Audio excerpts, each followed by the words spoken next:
14 প্রতিশ্রুতি দিয়ে জাতীয় ঐক্যফ্রন্টের ইশতেহার ঘোষণা। 111-এর সংস্কারবাদীদের অনেক পরিকল্পনা ঠাঁই পেয়েছে বললেন বিশ্লেষকরা। কোনোভাবেই ভোটের মাঠ ছাড়বে না জাতীয় ঐক্যফ্রন্ট, নির্বাচন কমিশনের নালিশ দিয়ে সাংবাদিকদের বললেন ডক্টর কামাল। ইসি সরকারের নিয়ন্ত্রণে, আবারও অভিযোগ ফখরুলের। নির্বাচনে ঐক্যফ্রন্টের প্রার্থীদের নিরাপত্তা দিতে এবং বিএনপি নেতাকর্মীদের উপর আক্রমণ ও গ্রেফতার বন্ধে আইজিপিকে নির্বাচন কমিশনের চিঠি। 30 ডিসেম্বরের নির্বাচনের নৌকাকে বেছে নেবে জনগণ। বিজয় দিবসের আলোচনায় প্রধানমন্ত্রী বললেন, আগুন সন্ত্রাসীদের ভোট চাওয়ার অধিকার নেই। এবং নির্বাচন সামনে রেখে রাজশাহী অঞ্চলে সংঘটিত হচ্ছে জেএমবি সহ 3 জঙ্গি দল, রুখতে প্রস্তুত আইন শৃঙ্খলা রক্ষাকারী বাহিনী।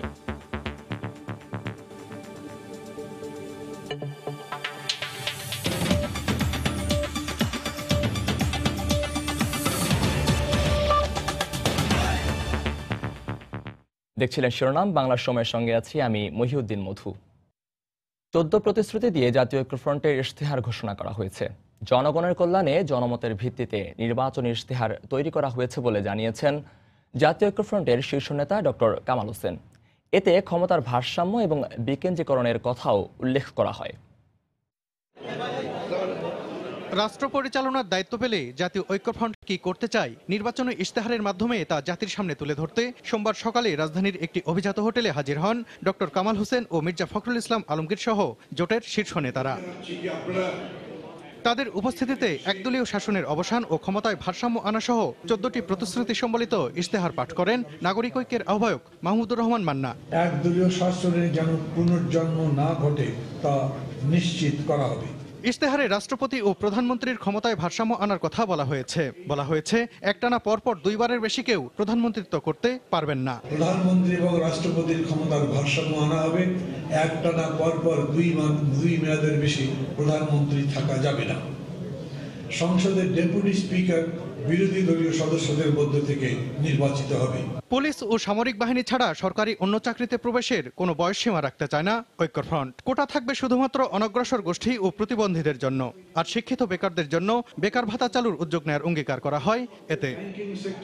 জীবনের নিরাপত্তা ও মত প্রকাশের স্বাধীনতার বিষয়টিকে গুরুত্ব দেওয়া হয়েছে ইশতেহারে। যুদ্ধাপরাধীদের বিচার কার্যক্রম চলমান রাখার প্রতিশ্রুতিও দেওয়া হয়েছে এতে। ক্ষমতায় গেলে পরিবহন নীতি প্রণয়ন, চিকিৎসা ব্যয় ও ওষুধের দাম কমানো, শ্রমিকদের বেতন বাড়ানো এবং কৃষি উৎপাদনকে লাভজনক করার অঙ্গীকার করেছে ঐক্যফ্রন্ট। ঘোষিত ইশতেহারকে সাম্প্রতিককালের বৈপ্লবিক প্রতিশ্রুতি হিসেবে অভিহিত করেন বিএনপির মহাসচিব মির্জা ফখরুল ইসলাম আলমগীর। মানুষ তাদের অধিকার আদায়ে সোচ্চার হবে বলেও মন্তব্য করেন তিনি। মানুষ তাদের অধিকারগুলোকে আদায় করবে এবং যে অপশক্তি রয়েছে, যারা স্বাধীনতার চেতনাকে ধ্বংস করে দিতে চায়, যারা মানুষের অধিকারকে হরণ করতে চায়, তাদেরকে পরাজিত করবে। এর আগে অনুষ্ঠানের প্রারম্ভিক বক্তব্যে নির্বাচনের বিদ্যমান পরিবেশ নিয়ে অসন্তোষ প্রকাশ করেন জাতীয় ঐক্যফ্রন্টের শীর্ষ নেতা ডক্টর কামাল হোসেন। এই নির্বাচন অবাধ, সুষ্ঠু এবং গ্রহণযোগ্য হবে কিনা সেটা নিয়ে নানান প্রশ্ন উঠছে। আমাদের ক্যান্ডিডেটের উপরে পেশি শক্তি চালানো হচ্ছে, অ্যারেস্ট হচ্ছে। শেষমেশ জনগণই দেশে অবাধ সুষ্ঠু নির্বাচনের বিষয়টি নিশ্চিত করবে বলেও মন্তব্য করেন জাতীয় ঐক্যফ্রন্টের শীর্ষ নেতারা। সালাউদ্দিন সুমন, সময় সংবাদ, ঢাকা। ঐক্যফ্রন্টের ইশতেহারে নেই কোনো নতুন চমক, উপেক্ষিত হয়েছে জনগণের অধিকার, এমনটাই মত রাজনৈতিক বিশ্লেষকদের। তারা বলছেন, জোটটি দেওয়া 14টি প্রতিশ্রুতির মধ্যে ঘুরে ফিরে 2 মেয়াদে ক্ষমতার বাইরে থাকা বিএনপি জামায়াতের নানা অভিযোগে প্রতিফলিত হয়েছে। স্থান পেয়েছে 111-এর সংস্কারবাদীদের অনেক প্রস্তাবও। বিস্তারিত আজহার লিমনের রিপোর্টে। নানা জল্পনা কল্পনা ঘটিয়ে ইশতেহার ঘোষণা করল ঐক্যফ্রন্ট। জাতীয় ঐক্য, নাগরিক নিরাপত্তা, দুর্নীতি দমন সহ 14টি শিরোনামে সরকার বিরোধী জোটটির প্রতিশ্রুতিতে ঠাঁই পেয়েছে বিদ্যুৎ, জ্বালানি, পররাষ্ট্রনীতির বিষয়টিও। ইশতেহারে ক্ষমতার ভারসাম্য শিরোনামে ঐক্যফ্রন্ট তুলে ধরেছে সংবিধান সংশোধনের কথা। ইশতেহারটাই রাজনৈতিক অভিলাষ প্রসূত, এর মধ্যে কখনোই কিন্তু দেশ এবং জনগণের কথা আমি খুঁজে পাচ্ছি না। ৭০ অনুচ্ছেদ বা প্রধানমন্ত্রী রাষ্ট্রপতি ক্ষমতা ভারসাম্য এগুলো নিয়ে জনগণ ভাবে না, জনগণ ভাবে তাদের পেট নিয়ে। এ বিশ্লেষক মনে করেন ঐক্যফ্রন্টের ইশতেহারে সরকারের কেন্দ্রে ক্ষমতার বিকেন্দ্রীকরণের কথা বলা হলেও নেই তৃণমূল কিংবা স্থানীয় সরকারকে শক্তিশালী করার কোনো প্রতিশ্রুতি। জোটটির কিছু ঘোষণা 111-এর সংস্কারবাদীদের প্রস্তাবের সঙ্গে মিলে যায় বলেও মত তাদের। সেরকম চমক কিছু দেখছি না।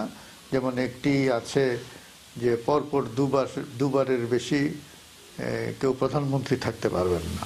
111-এর সময় এটা কিন্তু আওয়ামী লীগ এবং বিএনপি উভয় পক্ষের সংস্কারবাদীদের একটি দাবি ছিল। প্রতিহিংসা বা জিঘাংসা নয়, জাতীয় ঐক্যই লক্ষ্য শিরোনামে যুদ্ধাপরাধীদের বিচার চালিয়ে যাবার প্রতিশ্রুতি দেওয়া হয়েছে ঐক্যফ্রন্টের ইশতেহারে। তবে এ বিষয়ে সন্দেহ প্রকাশ করেছেন বিশ্লেষকরা। With all due respect to doctor Kamal Hossain, আমি কোনো বয়োবৃদ্ধ বয়োজ্যেষ্ঠ লোককে অশ্রদ্ধা করতে চাই না। তিনি সম্ভবত এই ধরনের একটা ডিমেনশিয়াতে ভুগছেন।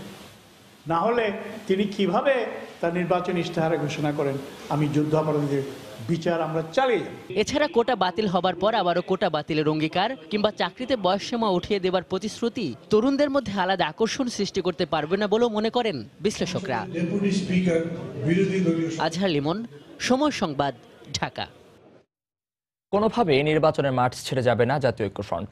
গতকাল বিকেলে নির্বাচন কমিশনের সঙ্গে বৈঠক শেষে কথা বলেন ঐক্যফ্রন্টের শীর্ষ নেতা ডক্টর কামাল হোসেন। সুষ্ঠু নির্বাচনের লক্ষ্যে কমিশনকে আরও কার্যকরী ভূমিকা রাখার তাগিদ দেন তিনি। এদিকে নির্বাচন কমিশনার মাহবুব তালুকদার আকস্মিক সংবাদ সম্মেলন ডেকে বলেছেন, লেভেল প্লেইং ফিল্ড বলে কিছুই নেই। সোমবার দুপুর 2টা নাগাদ বেশ কিছু অভিযোগ নিয়ে নির্বাচন কমিশন সচিবালয়ে যান ডক্টর কামাল হোসেনের নেতৃত্বে 10 সদস্যের প্রতিনিধি দল।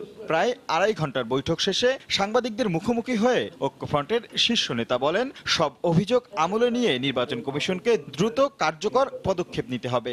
এখনই আপনারা এগুলোতে ইনকোয়ারি চান, একদিনের মধ্যে রিপোর্ট নেন, তারপরে কিছু পদক্ষেপগুলো নেন যাতে বুঝতে পারবে যে নির্বাচন কমিশন অবাধ নিরপেক্ষ নির্বাচনের ন্যূনতম একটা পরিবেশ আমরা পাই। মরে গেলেও আমরা বর্জন করব না।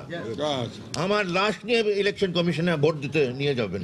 এদিকে ইসি সচিবালয়ে বিকেলে আকস্মিক সংবাদ সম্মেলন ডাকেন নির্বাচন কমিশনার মাহবুব তালুকদার। লিখিত বক্তব্য পাঠ করলেও উপস্থিত সাংবাদিকদের কোনো প্রশ্নের উত্তর দেননি তিনি। আমি মোটেই মনে করি না নির্বাচনে লেভেল প্লেইং ফিল্ড বলে কিছু আছে। সব দল অংশগ্রহণ করলে অংশগ্রহণমূলক নির্বাচন বলা যায়। সুষ্ঠু নির্বাচনের সঙ্গে এর কোনো সম্পর্ক নেই। সেনাবাহিনী মাঠে নামলে পরিস্থিতি আশাব্যঞ্জকভাবে পাল্টে যাবে। এদিকে ডক্টর কামালের উপর হামলার ঘটনায় 3 দিনের মধ্যে তদন্ত প্রতিবেদন চেয়ে পুলিশকে চিঠি দিয়েছে নির্বাচন কমিশন। রাশেদ লিমন, সময় সংবাদ, ঢাকা। জাতীয় সংসদ নির্বাচনে ঐক্যফ্রন্টের প্রার্থীদের নিরাপত্তা ব্যবস্থা নিতে পুলিশের মহাপরিদর্শককে চিঠি দিয়েছে নির্বাচন কমিশন। পাশাপাশি বিএনপি নেতাকর্মীদের উপর আক্রমণ ও গ্রেফতার বন্ধে ব্যবস্থা নেওয়ার নির্দেশ দেওয়া হয়েছে। গতকাল নির্বাচন কমিশন সচিবালয় থেকে জারি করা আলাদা 2টি চিঠিতে এসব নির্দেশনা দেওয়া হয়। এর মধ্যে একটি চিঠিতে বলা হয়, প্রতীক বরাদ্দের পরও বিএনপি নেতাকর্মীদের উপর যে আক্রমণ ও গ্রেফতার কর্মকাণ্ড চলছে সে বিষয়ে আইনানুগ ব্যবস্থা গ্রহণ করতে হবে। ঐক্যফ্রন্ট প্রার্থীদের নিরাপত্তা প্রদানে আইজিপিকে আরেকটি চিঠি দিয়েছে কমিশন। গত 15 ডিসেম্বর বিএনপির নির্বাচন পরিচালনা কমিটির প্রধান নজরুল ইসলাম খানের আবেদনের প্রেক্ষিতে এই নির্দেশনা দেওয়া হলো। ব্যবস্থা নিয়ে কমিশনকে অবহিত করতেও উভয় চিঠিতে নির্দেশনা দেওয়া হয়েছে।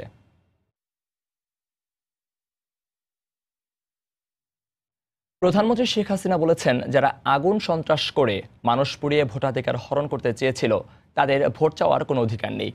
গতকাল বিকেলে রাজধানীর বঙ্গবন্ধু আন্তর্জাতিক সম্মেলন কেন্দ্রে বিজয় দিবসের আলোচনা সভায় প্রধানমন্ত্রী একথা বলেন। গত 10 বছরে আওয়ামী লীগ ব্যাপক উন্নয়ন করেছে বলেই 30 ডিসেম্বর দেশের জনগণ নৌকায় ভোট দেবে বলে আশা প্রকাশ করেন প্রধানমন্ত্রী। ঐক্যফ্রন্টের নেতাদের উদ্দেশ্য করে আওয়ামী লীগ সভাপতি বলেন, দিকভ্রষ্ট আদর্শহীন নেতাদের জাতিকে কিছুই দিতে পারবে না। বিজয় দিবস উপলক্ষে সোমবার বিকেলে রাজধানীর বঙ্গবন্ধু আন্তর্জাতিক সম্মেলন কেন্দ্রে আলোচনা সভার আয়োজন করে বাংলাদেশ আওয়ামী লীগ। কেন্দ্রীয় নেতাদের পাশাপাশি এতে যোগ দেন দলীয় প্রধান শেখ হাসিনা। অনুষ্ঠানে শেখ হাসিনা নানা খাতে গেল 10 বছরে তার সরকারের উন্নয়ন তুলে ধরে বলেন, আবারও ক্ষমতায় এলে সামগ্রিক অগ্রগতির পাশাপাশি দারিদ্র্যের হার শূন্যের কোটায় নামিয়ে আনবে আওয়ামী লীগ। 2014-তে অগ্নি সন্ত্রাস করে শত শত মানুষ হত্যা করে যারা নির্বাচনকে বানচাল করতে চেয়েছিল, তারা কিভাবে কোন মুখে জনগণের কাছে ভোট চাইবে, ভোট চাইতে যে কি বলবে। এ সময় যুদ্ধাপরাধী সন্তানদের মনোনয়ন দেয়ার কড়া সমালোচনা করে শেখ হাসিনা বলেন, দিকভ্রষ্ট ঐক্যফ্রন্ট নেতারা জাতিকে কিছু দিতে পারবে না। 10 বছরের স্বেচ্ছাচারিতাকে নাকি পরিবর্তন করবে, তাহলে পরিবর্তন কি জঙ্গিবাদ সৃষ্টি, বাংলাবাদ সৃষ্টি? এই পরিবর্তন তারা আনতে চান। কাজে এই নীতিভ্রষ্ট, আদর্শহীন এরা কখনো মানুষকে কিছু দিতে পারে না, দিতে পারে নাই, পারবেও না। উন্নয়ন আর সমৃদ্ধির স্বার্থেই জনগণ আসছে নির্বাচনেও নৌকা মার্কাকে বিজয়ী করবে বলেও প্রত্যাশা ব্যক্ত করেন আওয়ামী লীগ সভাপতি। বাংলাদেশের জনগণের উপর আমার আস্থা আছে, বিশ্বাস আছে। বাংলাদেশের জনগণ কখনো ভুল করে না, আর তাদের ভোটের অধিকার, তাদের সাংবিধানিক অধিকার আর কখনো কেউ কেড়ে নিতে পারবে না, সে সাহসও পাবে না। সেজন্যই আমাদের আরো 5টি বছর সরকারে থাকা একান্তভাবে প্রয়োজন। নৌকা মার্কায় ভোট চাই এই কারণে যে বাংলাদেশের এই অগ্রযাত্রার জন্য কেউ কেড়ে নিতে না পারে। এতদিন আওয়ামী লীগের জ্যেষ্ঠ নেতারা বলে এলেও নির্বাচনের 13 দিন আগে স্বয়ং শেখ হাসিনাও প্রশ্ন তুলে বললেন, ঐক্যফ্রন্ট ক্ষমতায় এলে কে হবেন প্রধানমন্ত্রী? একটা প্রশ্ন রেখে যাই, তাদের সরকার প্রধান কে হবে? এতিমের অর্থ আত্মসাৎকারী সে হবে না? দেবাশিস রায়, সময় সংবাদ, ঢাকা। বাংলার সময় আরো থাকছে, বেগম জিয়ার প্রার্থিতা নিয়ে রিটের শুনানিতে তৃতীয় বেঞ্চের প্রতি আবার অনাস্থা। শুনানি পেছানোর কারণে বিএনপি নেত্রী ক্ষতিগ্রস্ত হলে দায় আইনজীবীদের, মন্তব্য আদালতের। জাতীয় সংসদ নির্বাচনে সহিংসতার লক্ষ্যে রাজশাহী অঞ্চলে সংঘটিত হচ্ছে নিষিদ্ধ ঘোষিত জঙ্গি সংগঠন জেএমবি, আনসার আল ইসলাম ও হিজবুত তাহরির। তবে তাদের পরিকল্পনা নস্যাৎ করতে তৎপর র্যাব ও পুলিশের দায়িত্বশীল কর্মকর্তারা। আর শান্তিপূর্ণ নির্বাচনের লক্ষ্যে নিরাপত্তা বাহিনীকে সব ধরনের ব্যবস্থা নেওয়ার নির্দেশ দেওয়া হয়েছে বলে জানান জেলা রিটার্নিং কর্মকর্তা। হাবিবুর রহমান পাপ্পুর তোলা ছবিতে সাইফুর রহমান রকির প্রতিবেদন। 30শে ডিসেম্বর অনুষ্ঠিত হতে যাচ্ছে একাদশ জাতীয় সংসদ নির্বাচন। এরই মধ্যে রাজশাহীর 6টি সংসদীয় আসনে ছড়িয়ে পড়েছে নির্বাচনী আমেজ। র্যাব বলছে, এই নির্বাচনকে টার্গেট করে আইন শৃঙ্খলা পরিস্থিতির অবনতি ঘটাতে রাজশাহী অঞ্চলে সংগঠিত হচ্ছে জঙ্গি সংগঠন জেএমবি, হিজবুত তাহরির ও আনসার আল ইসলাম। সম্প্রতি র্যাবের অভিযানে অস্ত্রসহ আটককৃতদের জিজ্ঞাসাবাদে এমন তথ্য বেরিয়ে আসে। নাটোরের কিছু অংশ এবং পুঠিয়া চারঘাটের দিকে কিছু অংশ আনসার আল ইসলামের এবং হিজবুত তাহরিরের খুব অল্প কিছু এবং আনসার আল ইসলামের বেশ কিছু সদস্য তারা সক্রিয়ভাবে কাজ করছে। আমরা আরও গুরুত্ব দিয়ে মনিটরিং করছি যাতে আসন্ন নির্বাচনে যাতে কোনো ধরনের কেউ অপ্রীতিকর ঘটনা না ঘটাতে পারে। তবে পুলিশ বলছে, নির্বাচনে কোনো গোষ্ঠী যাতে সহিংসতা ঘটাতে না পারে সে লক্ষ্যে বাড়তি নিরাপত্তা ব্যবস্থা গ্রহণ করা হয়েছে। আর জামিনে মুক্ত থাকা জেএমবি সদস্যের ওপর বাড়তি নজরদারি রাখার কথা জানায় র্যাব। তারা যদি কোনো নাশকতামূলক কর্মকাণ্ডর পরিকল্পনার সাথে জড়িত হয় বা এই সংগঠনের সাথে কোনো কর্মকাণ্ডের সাথে জড়িত হলে আমরা তাদেরকে গ্রেফতার করতে সক্ষম হব। সন্ত্রাসী কার্যক্রম পরিচালিত না হয়, মানুষ যাতে সুন্দরভাবে ভোটাধিকার প্রয়োগ করতে পারে, এই জন্য আমরা কাজ করে যাব। আর জেলা রিটার্নিং অফিসার জানান, শান্তিপূর্ণ ও উৎসবমুখর নির্বাচন অনুষ্ঠানে আইন শৃঙ্খলা বাহিনীকে সজাগ থাকার নির্দেশ দেওয়া হয়েছে। সবার সাথে আমরা মিটিং করেছি এবং নির্বাচনে পর্যাপ্ত ফোর্স নিয়োগ করা হবে। টহল ফোর্স থাকবে, র্যাব থাকবে, পুলিশ থাকবে, বিজেপি থাকবে, সেনাবাহিনীও থাকবে। আমরা আশা করি ইনশাল্লাহ রাজশাহীতে নির্বাচন বেশি উৎসবমুখর পরিবেশে নিরপেক্ষভাবে নির্বাচন সম্পন্ন হবে। গত 4 বছরে পুলিশ ও র্যাবের অভিযানে এই অঞ্চলে 14 জন জেএমবি সদস্য বন্দুকযুদ্ধে মারা যায় আর গ্রেপ্তার হয় অন্তত 45 জন। বর্তমানে কেন্দ্রীয় কারাগারে থাকা জঙ্গির অর্ধেক জামিনে রয়েছে। সাইফুর রহমান রকি, সময়।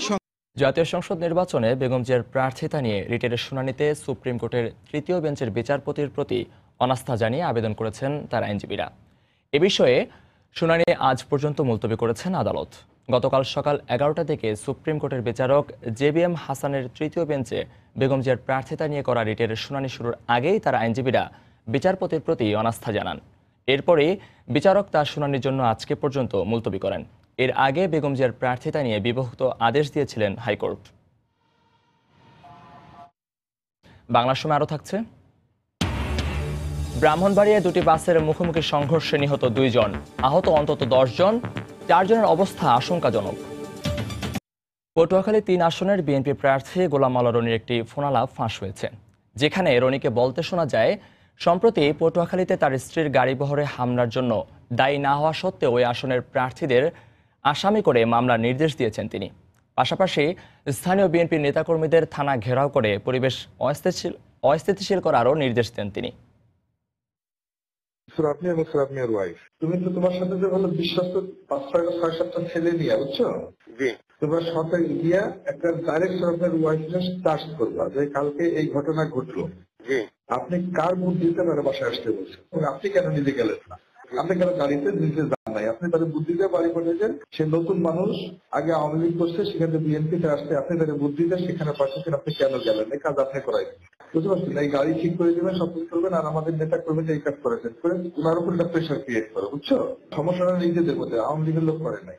আচ্ছা, গাড়িটা আগে থানায় নাও, থানায় নিয়ে ওই এই সুযোগে মানে প্রার্থী সহ সবাই মামলা দিয়ে দাও। আচ্ছা ঠিক আছে, আমি উপরে প্রেশার ক্রিয়েট করতেছি।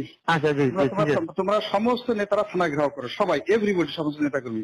আচ্ছা, ওখানে বসে আমার তোমার ভাবিরে বাদী করে তার উপর হামলা হয়েছে, তার গাড়ির উপর হামলা হয়েছে, সবাই মামলা করো, যারে সবার একসাথে 100 জন, এবং মামলা না নেওয়া পর্যন্ত থানা থেকে নামবা না সবাই।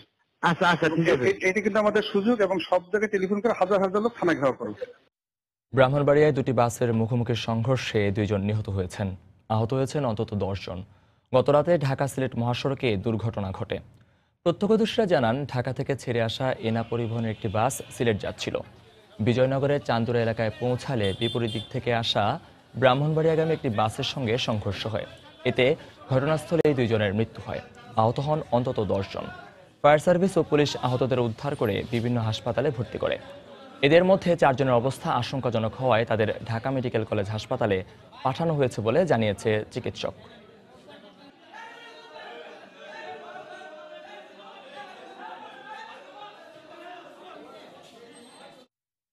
এদিকে কুমিল্লা, সাভার ও টাঙ্গাইলে আলাদা সড়ক দুর্ঘটনায় 3 শিশুসহ নিহত হয়েছেন 12 জন, আহত হয়েছেন অন্তত 20 জন। পুলিশ জানায়, গতকাল দুপুরে ময়মনসিংহগামী একটি যাত্রীবাহী বাস টাঙ্গাইলের পোড়াবাড়ি এলাকায় পৌঁছালে বিপরীত দিক থেকে আসা একটি যাত্রীবাহী মহেন্দ্রের সঙ্গে সংঘর্ষ হয়। এতে ঘটনাস্থলেই মহেন্দ্রের এক যাত্রী নিহত হন। গুরুতর আহত 6 জনকে উদ্ধার করে সদর হাসপাতালে নেয়ার মৃত্যু হয় আরও 2 জনের।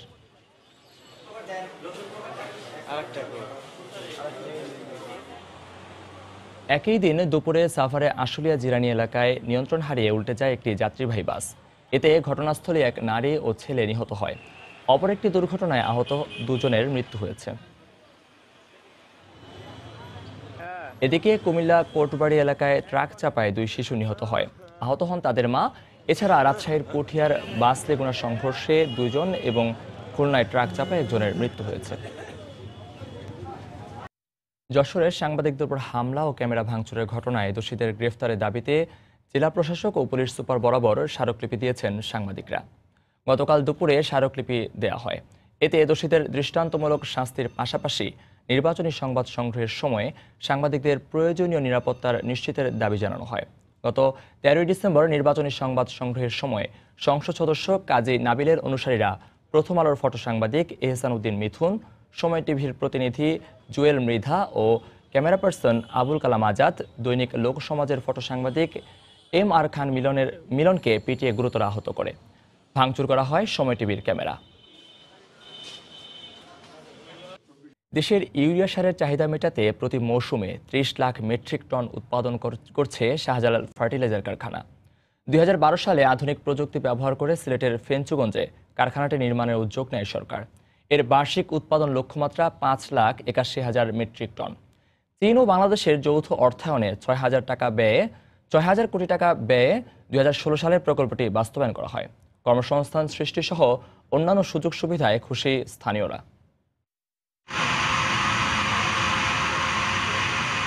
এই ফ্যাক্টরির সাথে আরও মনে করেন যে আপনার এখানকার একটা সভ্যতা গড়ে উঠেছে, যেমন এখানে হাট, বাজার, রিক্সা, অটো, টেম্পো, এই মিলে প্রায় আমরা এখানে প্রায় 10,000 লোক এটার সাথে সংস্কৃত। এই চাকরিটা হওয়ার ফলে আমাদের পারিবারিক জীবনে অনেক সুখে, বাচ্চা নিয়ে আমরা এখানে খুব ভালো আছি। যে সার কারখানা হওয়ার জন্য আমার রিজিকের এই ফয়সালাটা হয়েছে। খুবই আধুনিক প্রযুক্তি এবং এই ফ্যাক্টরি খুব ভালো চলতেছে, এর জন্য এখানে চাকরি করে আমি খুবই গর্বিত। সার কারখানাটা হওয়ার কারণে আমাদের সারের আমদানিটা অনেক কমে গেছে এবং সরকারের সার আমদানি করতে যে ব্যাপক বৈদেশিক মুদ্রা খরচ হতো অনেকটা কমে গেছে। সরকারের 10 বছরের সবচেয়ে বড় সাফল্য আমি মনে করি পদ্মা সেতু করে এইটাই। হিলির নবাবগঞ্জে যীশুখ্রিস্টের জন্মদিন উপলক্ষে প্রাক বড়দিন উৎসব পালন হয়েছে। গতকাল দুপুরে lamp church and community transformation প্রকল্পের আয়োজনে উপজেলা অফিসে কেক কেটে যীশুখ্রিস্টের জন্মদিনের কর্মসূচি উদ্বোধন করা হয়। পরে যীশুখ্রিস্টের জীবনী নিয়ে আলোচনা সভা অনুষ্ঠিত হয়। এতে উপস্থিত ছিলেন lamp church and community transformation প্রকল্পের কোঅর্ডিনেটর, রংপুর আঞ্চলিক ব্যাপটিস্ট চার্চ সংঘের সুপারিনটেন্ডেন্ট সহ অনেকে। বাংলার সময়ের শীর্ষ সংবাদ জানিয়ে দিচ্ছে আরেকবার। 14 প্রতিশ্রুতি দিয়ে জাতীয় ঐক্যফ্রন্টের ইশতেহার ঘোষণা 111-এর সংস্কারকারীদের অনেক পরিকল্পনায় ঠাঁই পেয়েছে বলছেন বিশ্লেষকরা।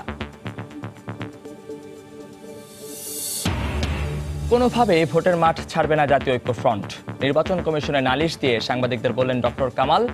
ইসি সরকারের নিয়ন্ত্রণে, আবারও অভিযোগ ফখরুলের।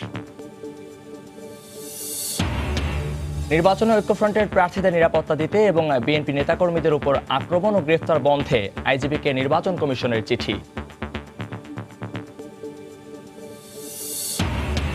30 ডিসেম্বরের নির্বাচনের নৌকাকে বেছে নেবে জনগণ। বিজয় দিবসের আলোচনায় প্রধানমন্ত্রী বললেন, আগুন সন্ত্রাসীদের ভোট চাওয়ার অধিকার নেই।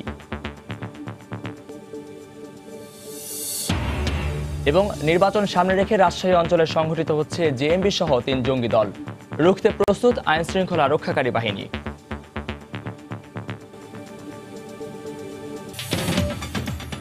এ ছিল বাংলার সময়। যে কোনো খবর পেতে ভিজিট করুন সময়নিউজ.tv। আপনার মোবাইলে সময় সংবাদ দেখতে ও সকল খবর পেতে ডাউনলোড করুন সময় অ্যাপ। সঙ্গে থাকুন সময়ের।